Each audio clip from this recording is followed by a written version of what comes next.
We're already halfway through the year. January is when everyone sets financial goals, but by July, many people haven't looked at them once. Life happens, plans change.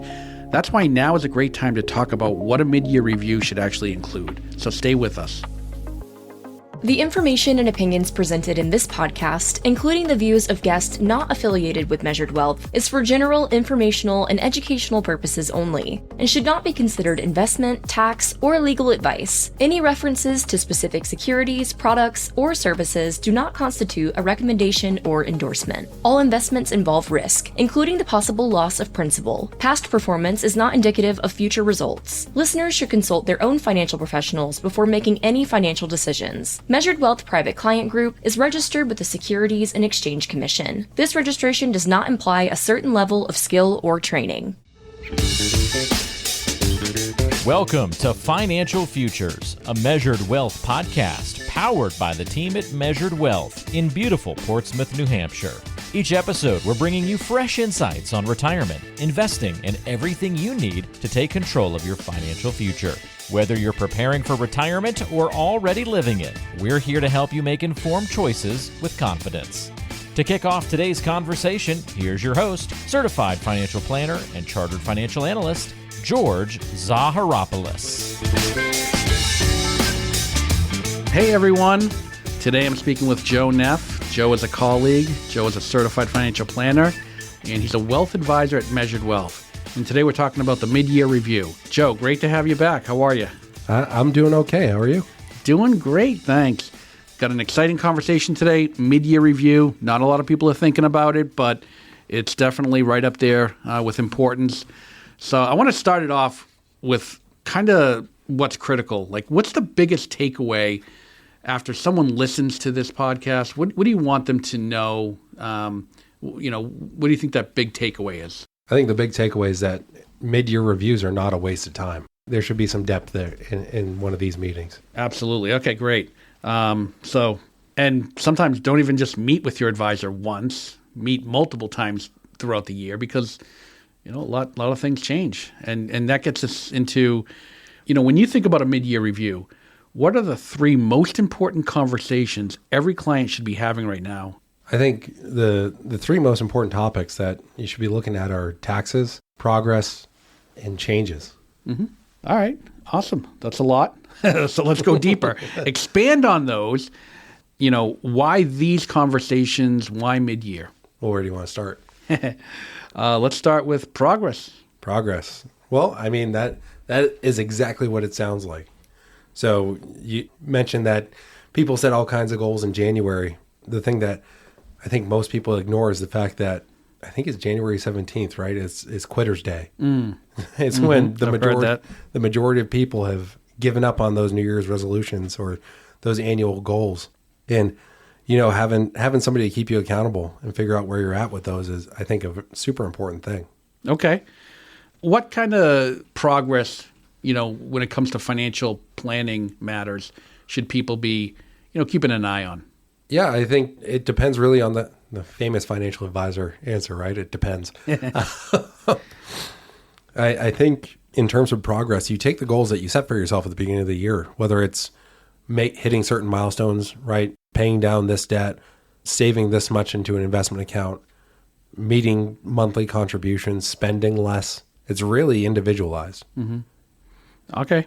Number two, I think you mentioned were changes. What kind of changes have happened or? Yeah. I mean, changes happen all the time, right? And if you're having a mid-year review and it just so happens to fall perfectly in the calendar year, you're looking in June, July, right? Mm-hmm. Though that mid-year time frame, was doing a little digging earlier in preparation for the podcast, and May, June, and July are the most popular months for buying a house. So that means maybe a new mortgage, new property taxes, new homeowners insurance policy, what's best for each of those, right?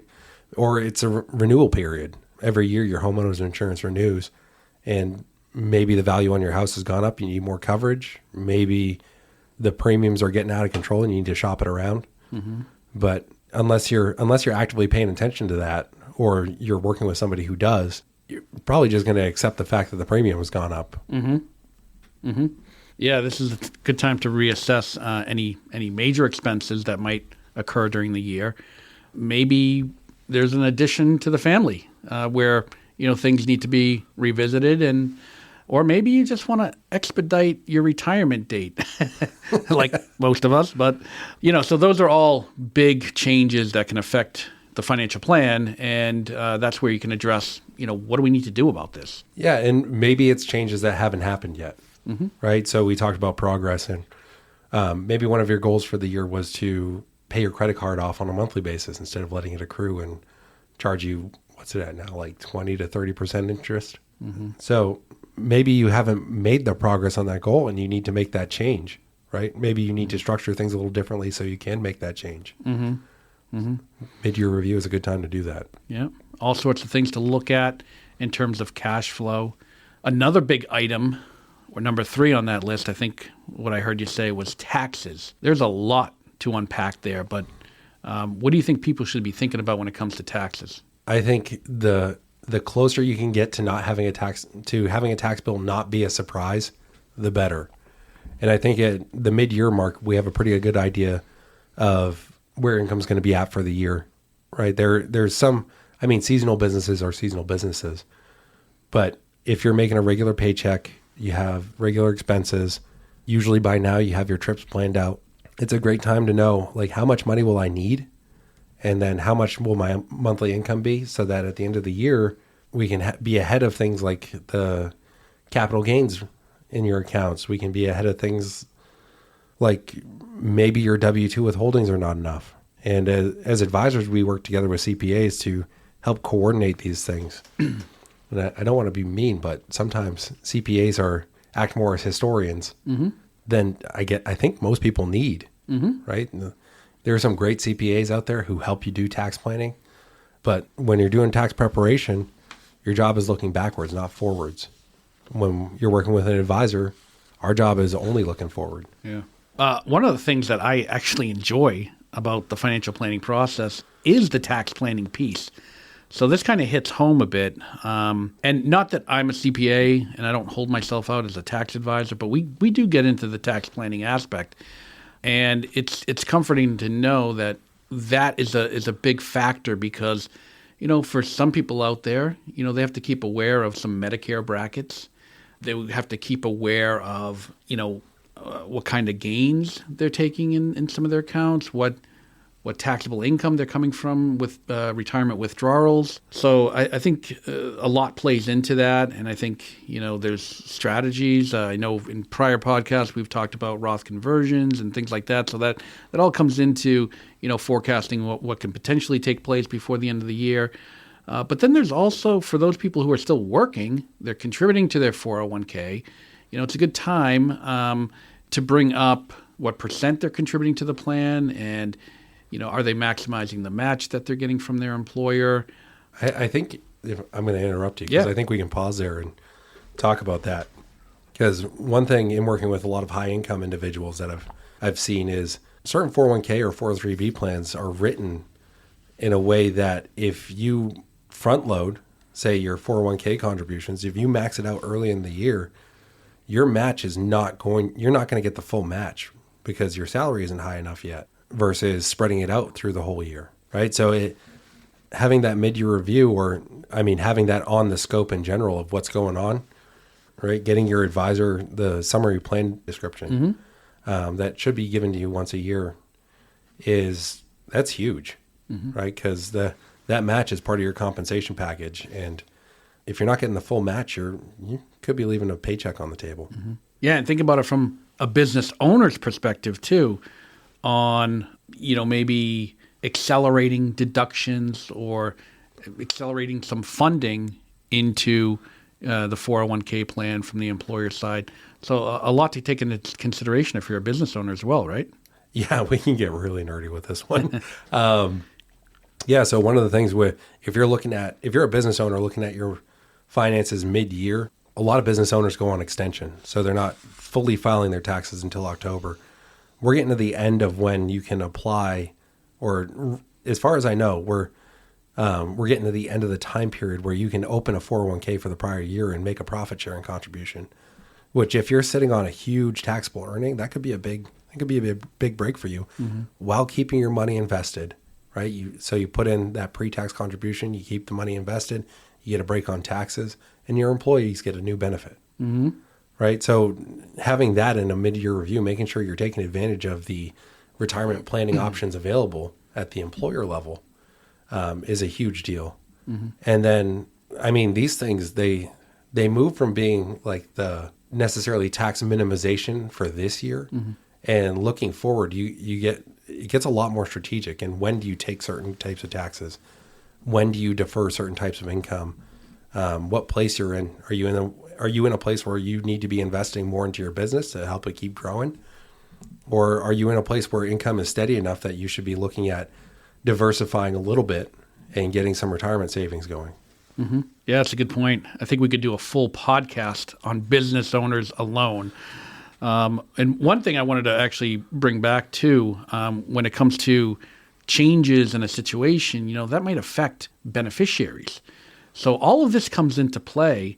Not only is it affecting it's not only just one conversation about what has changed, but that change may have affected now what you do for estate planning. Yeah, I mean, one of your nieces and nephews could mouth off to you at the Easter dinner table, and you might want to make some changes to the beneficiary designations of the will. I mean, that sounds like it's come from personal experience. Not quite yet. Oh man. But Joe, do you think that most people are having these conversations, mid-year with their financial advisor? No, I think most people go to their financial advisor mid-year because they're worried about how their investments are doing.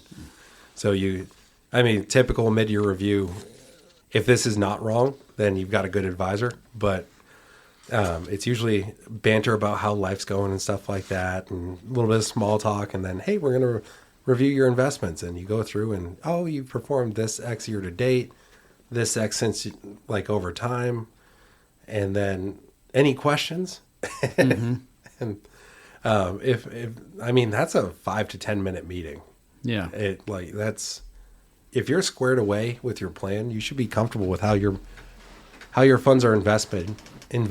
And if you're doing it yourself, there's a little bit more to go in there. But if you're working with somebody you trust to make changes for you as need be, right, moving up and down with the market, the focus should be on, sure, you cover investments, but you should be focusing on bigger, meatier topics. Yeah, exactly.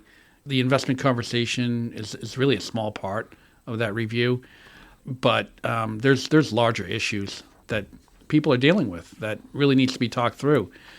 But let me ask you this, without sharing specifics, can you think of a client situation where a mid-year review uncovered something important? Yeah, there have been a lot over the years where having a meeting in the middle of the year is important. On the business owner side, I'm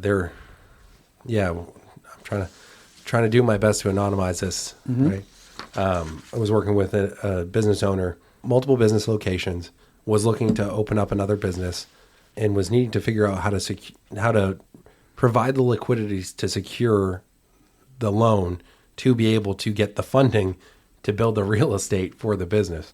And so if this had waited another 3 months, we would have missed the window entirely, just because it ended up being a super complex movement of money. I'm doing this to be anonymous, but we were able to move the money around, and we were able to secure the loan and then get the money back in to the specific vehicle before taxes were realized at year end, right? Because there are certain structures where you can't pull money out and then put it back in a different calendar year and have it still save the taxability on it. Yep. Yeah, I mean, that's so important. You cross over to the next tax year, and then you learn that something happened to the client in terms of some sort of tax windfall or some sort of major capital gain took place.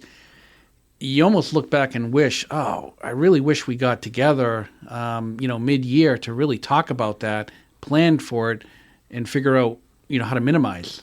Yeah, and I mean, just to put it in something that might relate to a few more people than complex business arrangements.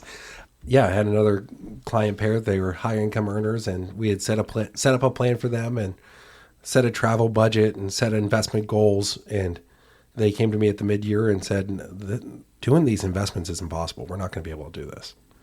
And I looked at the plan. I looked at the numbers. Everything checked out. And I said, what's going on? And they'd blown through their travel budget in the first 3 months of the year. They had another 4 trips planned. Mm-hmm. And they also had weddings to go to. Unfortunately, their friends were the kind of people to have, and I guess no judgment here, but inviting people to destination weddings that cost 10 to 20K to get to, it's a little rough. All right. Mm-hmm. But they had a few of those weddings to go to. So we had to, mid-year, go into their plan, completely restructure things, figure out a way that they could still get some meaningful investment done while funding these trips, and then build out what the next year's goals were going to look like as a result of these trips. Mm-hmm. So, yeah. It's eye-opening. Let me ask you this. We talked about a big takeaway up front. If someone only takes one action after listening to this podcast, what would you want that to be? I think, and I think it's a big step, but if you take one action, I think a mindset shift from reacting to things to being proactive. And that's huge and overarching, right? Yes. That's a huge overarching thing. Yeah, my eyes just lit up because I think you're spot on. It's just, being in the mindset of getting ahead of what's coming versus dealing with it when it comes. And that applies to, all the things we talked about. Mm-hmm. Taxes, progress with goals, changes. Mm-hmm. And maybe it's maybe another aspect of your life. It could be, hey, like time to schedule a time with that personal trainer that I've been talking to for 6 months. Mm-hmm. On that note, too, we're actually going to have a resource for our listeners in the show notes. We're going to have a link to a PDF of a mid-year review checklist. So for some of you listening today that you want to kind of organize that conversation, we're going to put that into the show notes so that you can download it, share it with your advisor, and talk through some of those conversations. I think that checklist will be super helpful in that, if you're working with somebody, if you're going to a meeting where somebody's going to be giving you advice, you should be asking questions. Yeah. You should go with things you want answers to. Go with the problems you haven't solved yet. Yeah, and hopefully they're bringing up these conversations as well. But Joe, got a surprise for you. Got a rapid round of questions. These don't have to be one-word answers, but are you ready for me to throw a few questions at you? Sure. Biggest planning opportunity people miss? Taxes. Okay. All right. And what do you think is the biggest tax mistake that people make? Waiting. Okay. What's the one document everyone should review? Net worth statement. Okay. All right. And by the way, for our listeners, there's no elaboration on these, just answers, and they're quickly. What's one conversation every couple should have? Budget. Oh, interesting. And what's the biggest financial habit that creates long-term success? Planning. Okay. All right. I was going to say setting up something. But that's all part of a plan. That's true. What's the biggest financial habit that quietly hurts people? Saying yes to everything. Mm-hmm. All right. Yeah, saying yes could mean you're shilling out a lot of money for things. Yeah. Do we get to elaborate on it now that you're? Yeah. You want to? Yeah, absolutely. Yeah. Elaborate on some of those. No, I think especially for me, like when I got out of college, when you get the job, you start making money. It gets way too easy to be in the habit of saying yes to everything, right? Oh yeah, we're going on this trip. Do you want to go? Yeah, sure. And you end up doing a lot of things you don't want to do because you feel bad saying no. But no is a complete sentence. Mm-hmm. And like when you say yes to everything, it can impact you financially. It can impact your time, which, let's be honest, time is the only capital you can't replenish. And then, like you say yes to things you're not even going to enjoy. So you're financially impacting yourself to go do things that you don't want to do. Mm-hmm. It's like just because you feel like it's social faux pas to say no. Mm-hmm. And then when you do say no, you try to justify it in some way or another, saying, oh, yeah, I'd love to, but I really got this. It's like, no, I'm okay. Thank you for the invite, though. Yeah. Start with the no. Yeah. And then if you're going through a rough time and you're getting all kinds of invites or you're getting asked to do a bunch of things, maybe you go through a season of no. And you just focus on what needs to be done. The one document everyone should review, net worth statement. Can you elaborate on that one? Yeah, I think if we're going to boil something down to one document, the biggest bellwether of your financial habits is putting together your actual overarching picture. So net worth, I think, captures, hey, are the behaviors that I'm engaging in actually benefiting me? And if you year over year, you see your net worth go up, right? Or year over year, you see it go down. And if it's going down, you need an answer as to why. If it's going up, you get that boost, that little feeling of, oh, yeah, I did good. Or maybe it didn't go up as much as you hoped it would. You say, oh, well, what do I need to do to adjust? Yeah. And, everybody starts out, or most start out with some kind of negative net worth, right? You go through school, you come out with debt, or you get a house and you have a mortgage and maybe the property value goes down, right? It's okay. But you have this arching bellwether year over year where you can track what's going on. I think it's hugely important. Is your net worth increasing? And I also think you can get whether your net worth is diversified enough. What's the ratio between your qualified money, your pre-tax money versus your Roth money? What percent of your net worth is invested in real estate? What percent's invested in crypto? But do you have that cash reserve sitting in a bank to cover you for 6 months if something were to happen? So all of that, there's a lot you can get from that net worth statement. Even high interest debt. Is that a major part of your net worth? And so I think that's a great 1-page summary to look at and get started with and start asking questions. Yeah, I think it's one of those documents where it's the wrong mindset to approach it and look at it and feel bad, or look at it and feel like I'm done. Right? I think the two good ways to look at a net worth statement are for motivation or for comfort. Right? You're going through a rough time. You've done all that you can up to this point. You look at your net worth statement. You're doing okay. You get that level of comfort. And then if it's not where you want it to be, you should get a level of motivation from that. All right. Let's cover one more.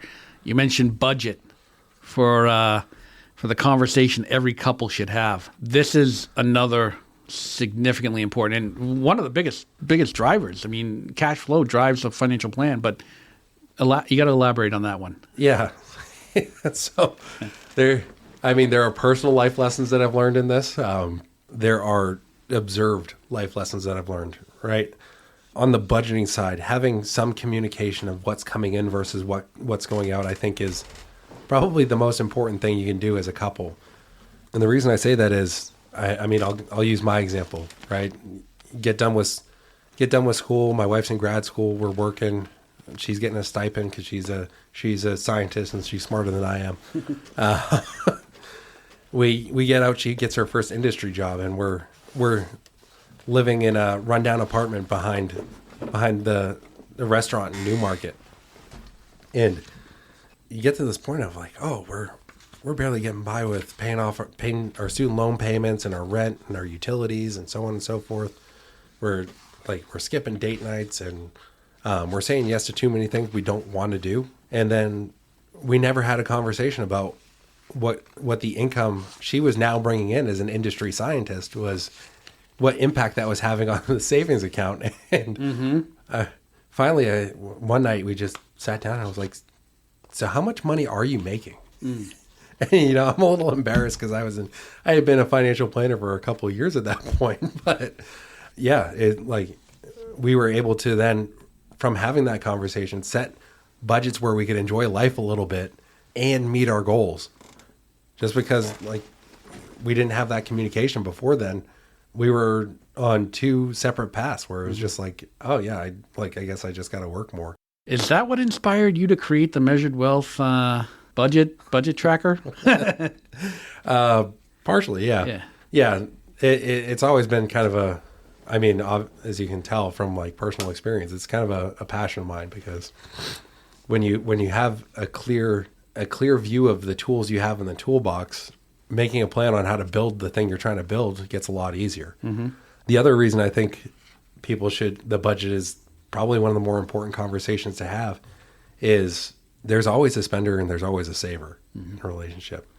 In all the conversations I've had with people doing financial planning, there's almost always one person whose mindset is the more, right? They can always work more. They can always make more money. They want greater things. And then the other side of the relationship will be comfort. They want security, safety, right? And it's kind of an important yin and yang, right? It's going to make a successful pair. Mm-hmm.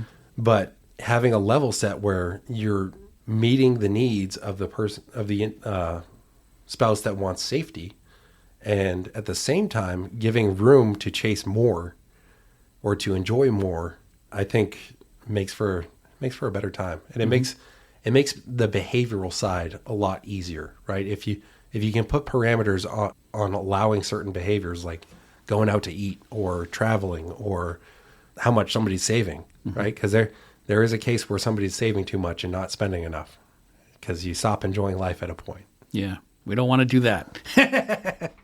All right, Joe, this has been a great podcast. Any final thoughts you want to share?